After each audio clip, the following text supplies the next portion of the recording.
Thank you very much, and welcome, everyone. Today I want to talk about a shared vision. Why do we need a shared vision?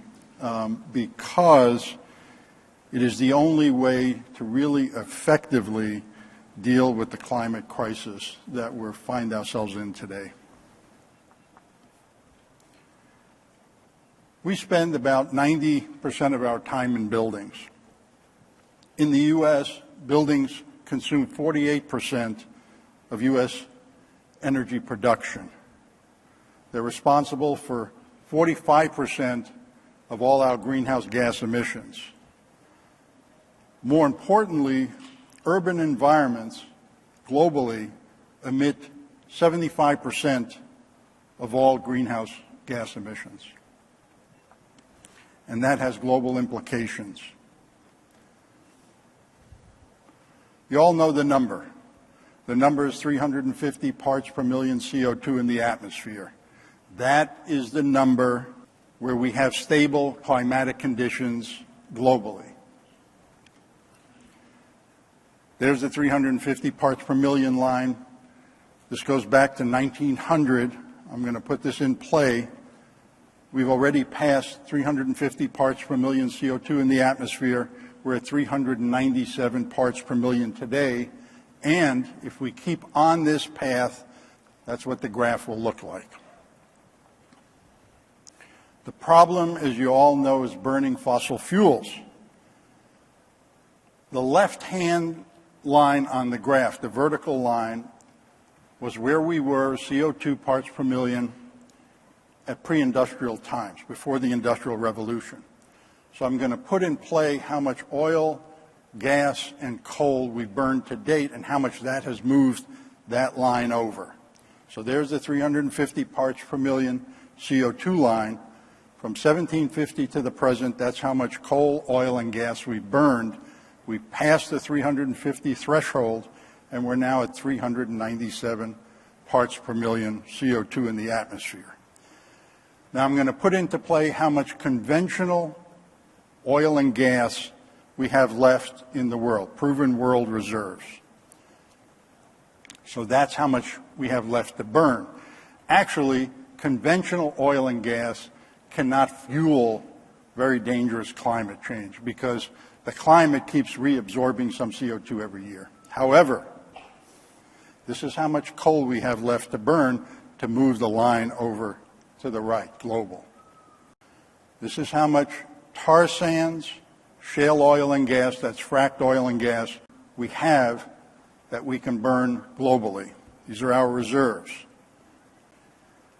So looking at global energy consumption today, we use 540 quadrillion BTUs to essentially power the world. If we look at where that power is coming from, fossil fuels supply 454 quads of that 540. Hydro supplies 38 quads. Sun, wind, and biomass, the renewables, now supply 22 quads. And we have 437 nuclear plants operating globally, and they supply another 26 quads. So now let's put in play from 2012 out to 2030, and what are the projections? Well, it's projected to power the world, we will need another 189 quadrillion BTUs. We'll go up to about 729 quads. So where is the U.S. Energy Information Administration projecting that energy will come from? They're projecting that 127 quads will come from fossil fuels, 16 quads, mostly in Asia, will come from hydro, sun, wind, and biomass will double, another 22 quads. That's actually expected to go up from the latest that we're now hearing, and will essentially double the number of nuclear plants that we'll have globally. If we stay on that path, the risk is what scientists term dangerous climate change. Now, it's a risk. We don't know what's going to happen in the future. These are projections. We can try to prove them right or wrong, depending upon your point of view. So we have a choice. That choice is between staying under 2 degrees centigrade global warming. We're at about 0.8 of a degree centigrade today. We've already warmed the planet. The scientific community and the global community has established 2 degrees centigrade as a maximum, a threshold beyond which we get into very dangerous conditions. And once we pass that threshold, which I'll show you in a minute, there's no stopping global warming. The choice is between staying under 2 degrees centigrade or business as usual. The Intergovernmental Panel on Climate Change compiled their latest assessment and issued it a few weeks ago. So I'm going to boil it all down into 2 items. The first is that they established a ceiling of burning carbon. And what they've said is that no more than 1 trillion metric tons of carbon can be burned in order to keep the planet under the 2 degrees Celsius threshold. We have already burned through over 500 billion tons. Business as usual, we will reach 1 trillion tons by the year roughly 2040. The second key takeaway from the report was the year 2020. We would need to peak carbon emissions in 7 years and then phase out CO2 emitting fossil fuel burning by the year 2080 in order to stay under the 2 degrees centigrade threshold. Those are the 2 key takeaways.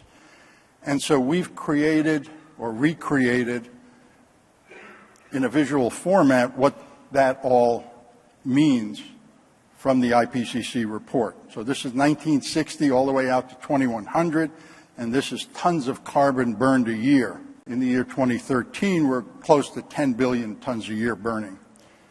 They ran 4 scenarios. The first scenario was business as usual.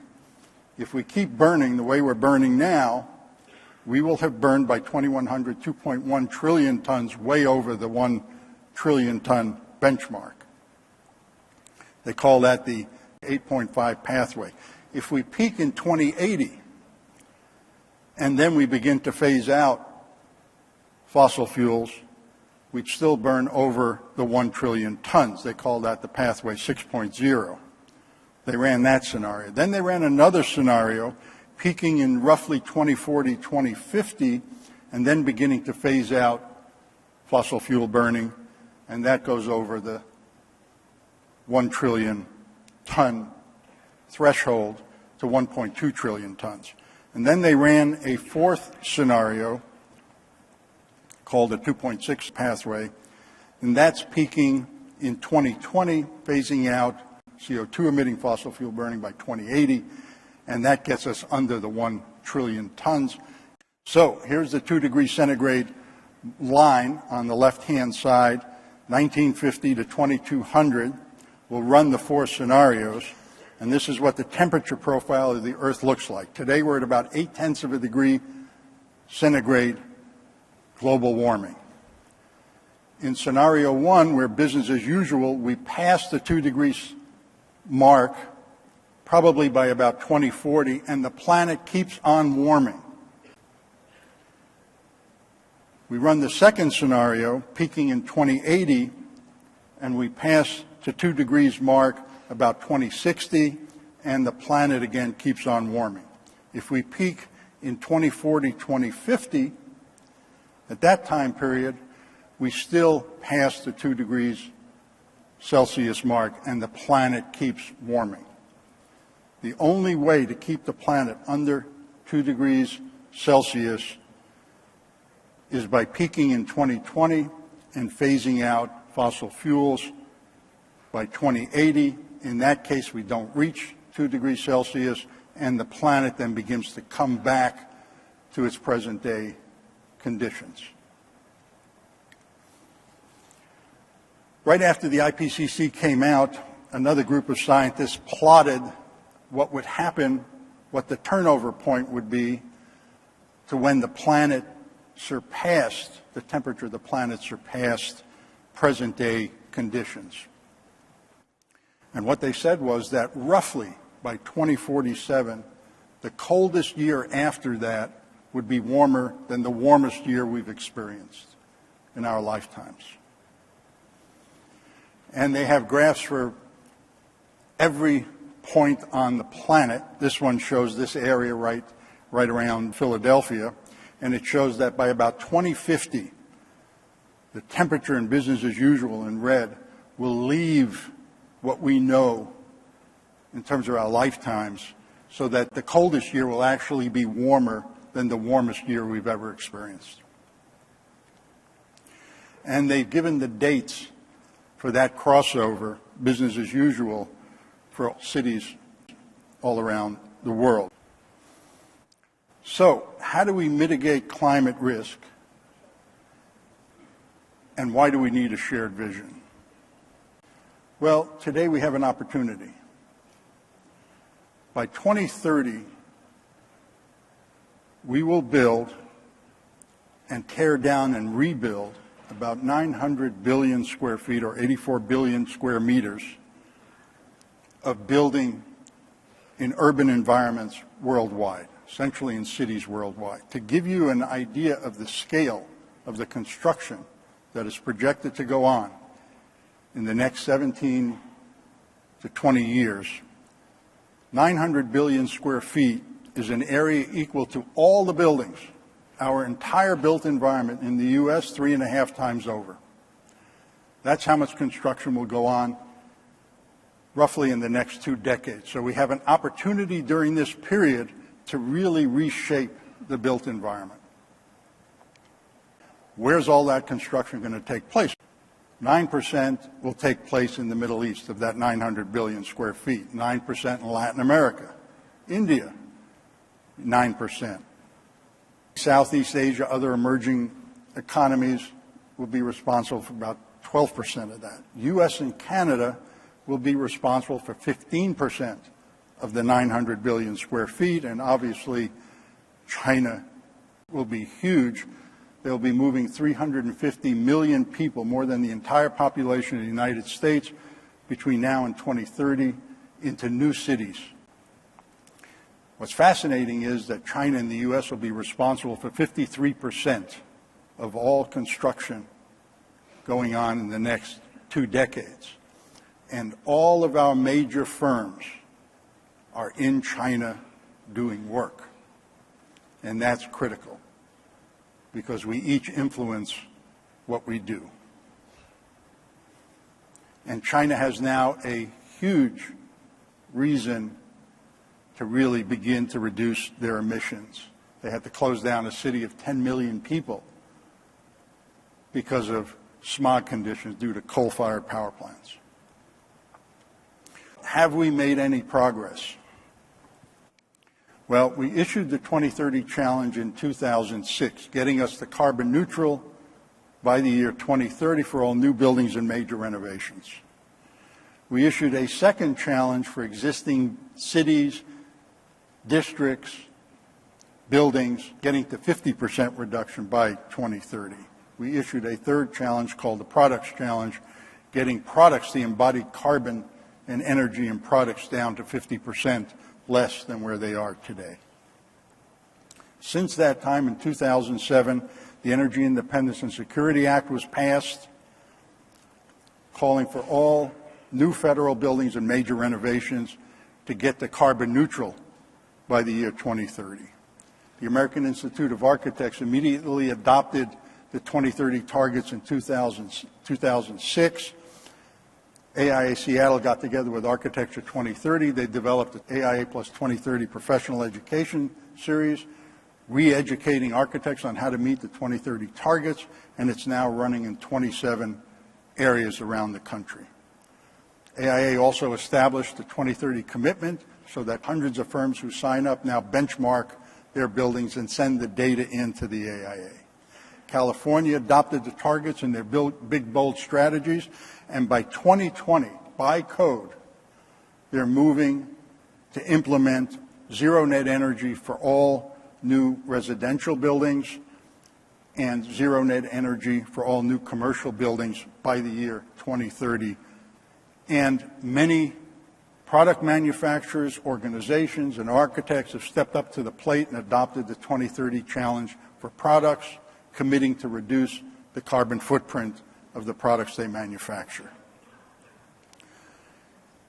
We issued the 2030 challenge for cities and districts, and we called for a 10% reduction by 2015, going to a 50% reduction in vehicle miles traveled into and out of the district and within the district, 50% reduction in district energy consumption, and 50% reduction in district water consumption.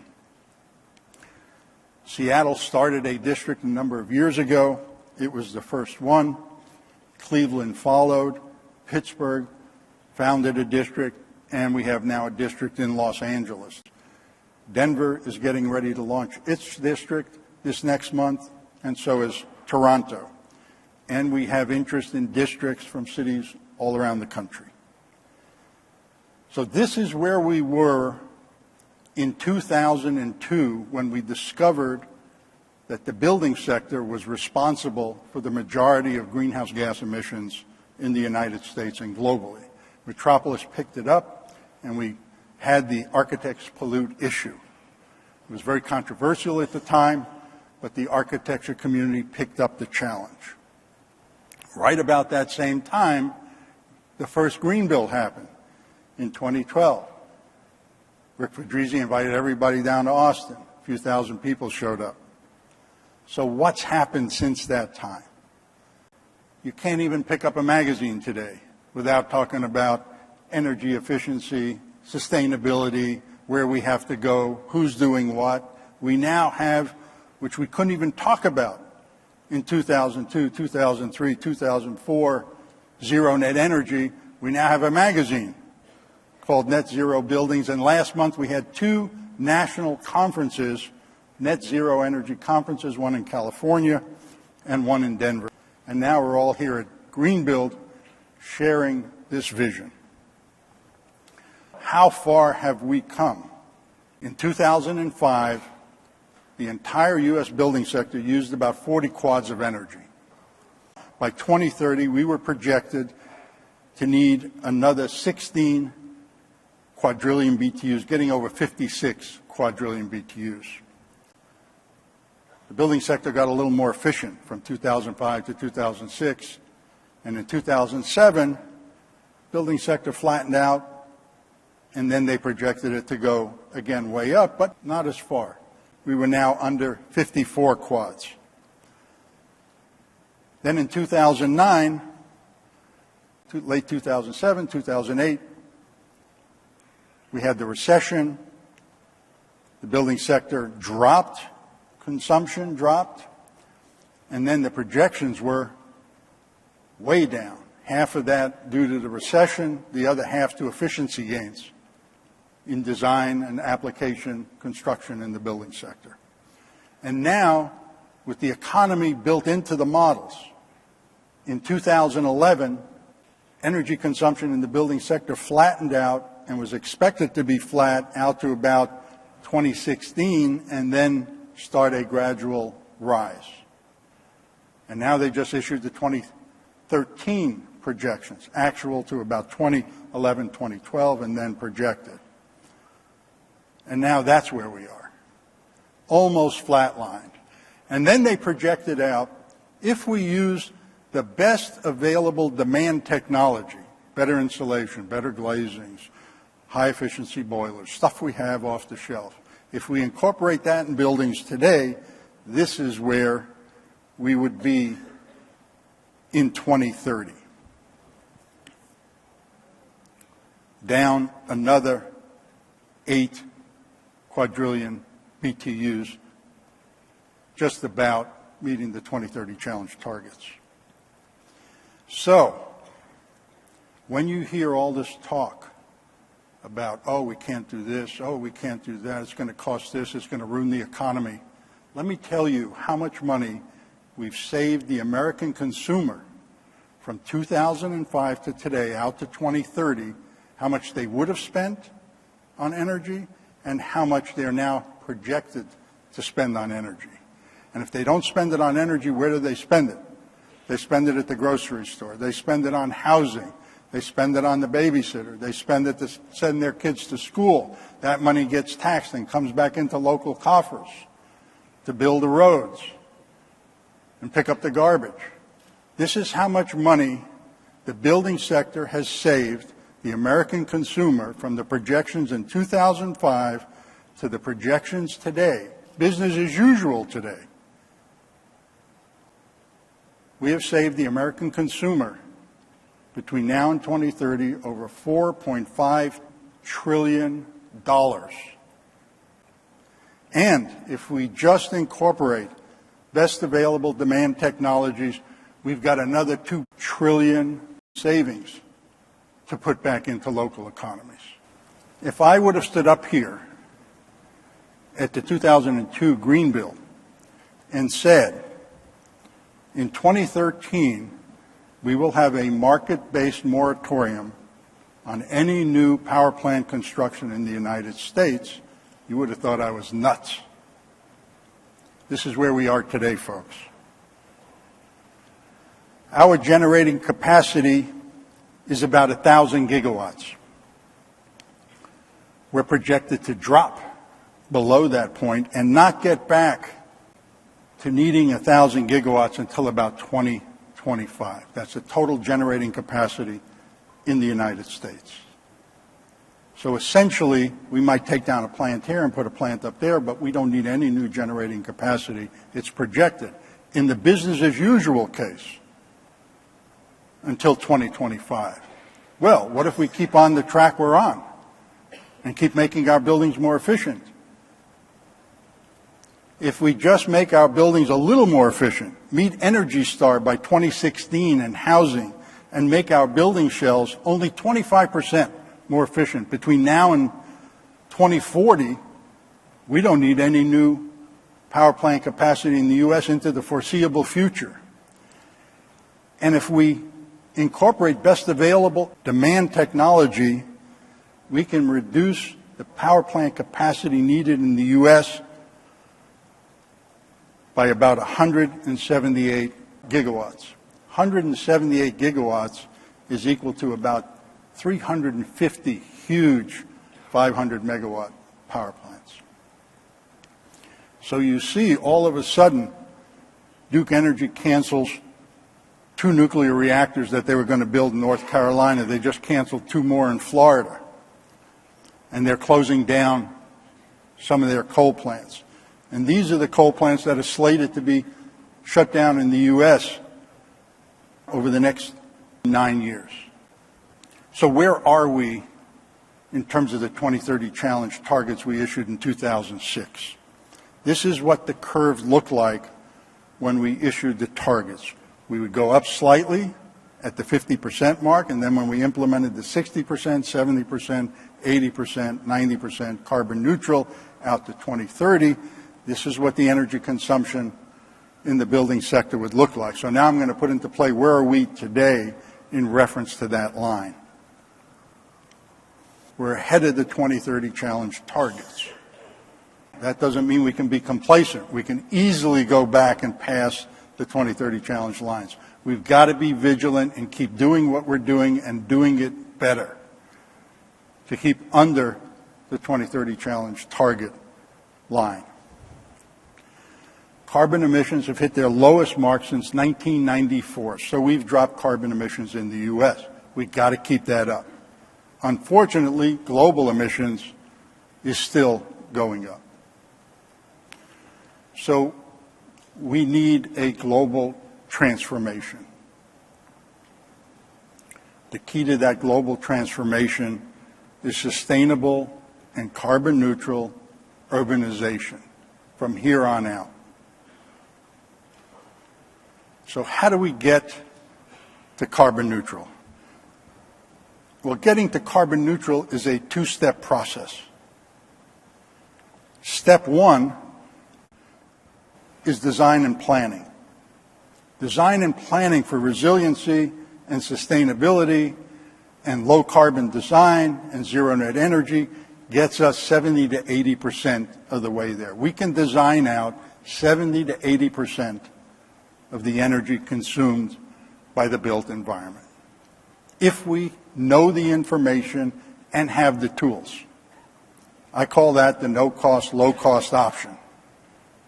And that's everything from how we lay out our transportation systems regionally, to walkable communities, to housing, building design, and even building elements and products.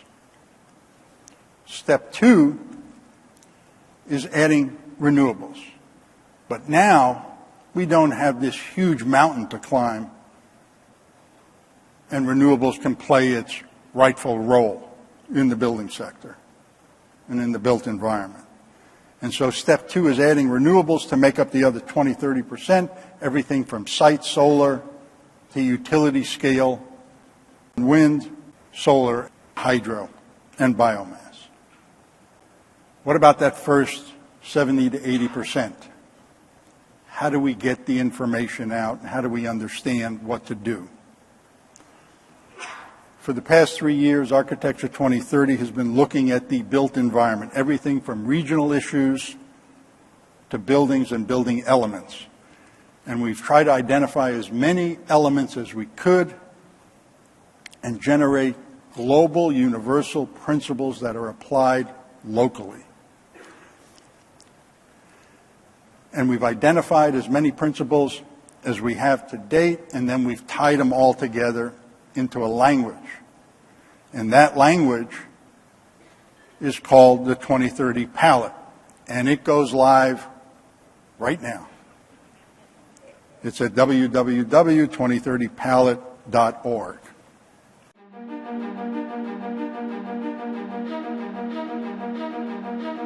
Over the next 20 years, an area equal to a staggering 3.5 times the entire built environment of the US will be redesigned, reshaped, and rebuilt. How we plan and design the built environment from here on out will determine whether climate change is manageable or catastrophic. We have a unique opportunity to get it right. The architecture, planning and building community has made great strides since Architecture 2030 issued the 2030 Challenge in 2006. We're moving in the right direction. The question now is, can we move fast enough? The energy consumption patterns of the built environment are set during the early planning and design stages of a project. So architects, planners and designers need access to the best information to guide their decisions at this stage. And that's where the 2030 Palette comes in. The 2030 Palette is a free online platform that puts the principles and actions behind low carbon and resilient built environments at the fingertips of design professionals worldwide. Working from the regional scale down to buildings and building elements, the visually rich palette curates best practices and organizes issues, information, rules and recommendations into a straightforward, interrelated system of elements called Swatches. By gathering the best information available and using powerful visuals and straightforward language, the 2030 Palette makes highly complex ideas intuitive and accessible. The palette can also be customized, allowing users to gather the swatches most relevant to their projects and to create and share their own swatches and additional content. As planning and design professionals, it's in our DNA to improve the built environment. Explain the issues and give us the right tools, and we will take up the challenge and design our way out of a problem, however large it may be. The 2030 Palette is a powerful tool to help us do just that, filling the gap between what we need to do and how to make it happen.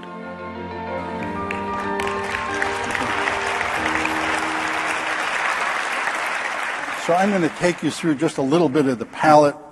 Up here is the swatch library. You click on that and the swatches load. You can expand the views like you saw in the video. And we've identified 55 key elements that we call swatches in the built environment. Again, everything from the regional scale, from inundation mapping to coastal adaptation, to transit corridors and living shorelines, through city-town, urban infill, heat island mitigation, down through districts, transit-oriented developments, sites, sustainable sites and green roofs, all the way down to the building scale, everything from form for daylighting through shading devices and cool roofs and double roofs. Down at the bottom, you see a number of additional swatches, but they're not swatches yet. Urban agriculture, adaptation to extreme heat, water budget, temporary structures. These are swatches that are in development, and there are many more to come. We can filter the 2030 palette by the regional scale, city-town scale, district, site, they'll all load, and the building scale. We can also see them by tags, so here's heating, lighting, and cooling. If I click on cooling, the cooling swatches will load. If I click on solar shading, south shading, in the northern hemisphere, it will load, and this is what the overview page looks like, the solar shading page. And you will see up in the upper right-hand corner a description of this particular swatch.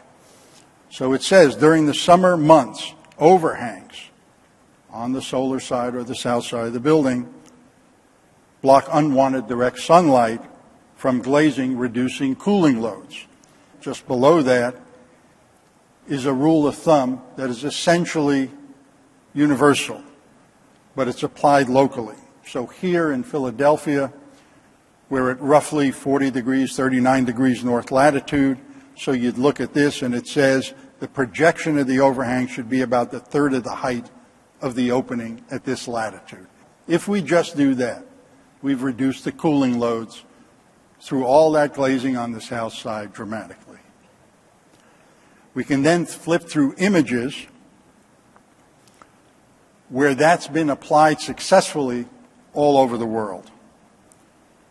So in California, in New York, in Africa. This is island wood off the coast of Seattle, roughly at about 47 degrees north latitude. This was a photograph I took in the summer when I was at a conference, and they had adjustable awnings, horizontal shading devices. And at 47 degrees north latitude, the guideline or rule of thumb is half the height of the opening in projection would then shade the glazing. So if I put this in motion, X is the height of the opening, 1/2 X is the projection, there's the summer sun, and the glazing is completely shaded in the summertime, reducing the need for cooling. Each page has in-depth information. Right now we have the in-depth information loaded for solar shading. Every month we will release in-depth information pages for all the other swatches. And then there are tools and resources listed, and these are all links. Over the past 3 years we have been researching the best of what we could find online and publications and putting them in each swatch or for each element and then linking out to that information.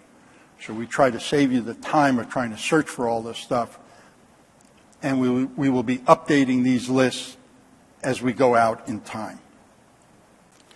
You can also filter, create your own palettes, and so here I've just created a palette of 4 elements, and when you do that you can create your own swatch.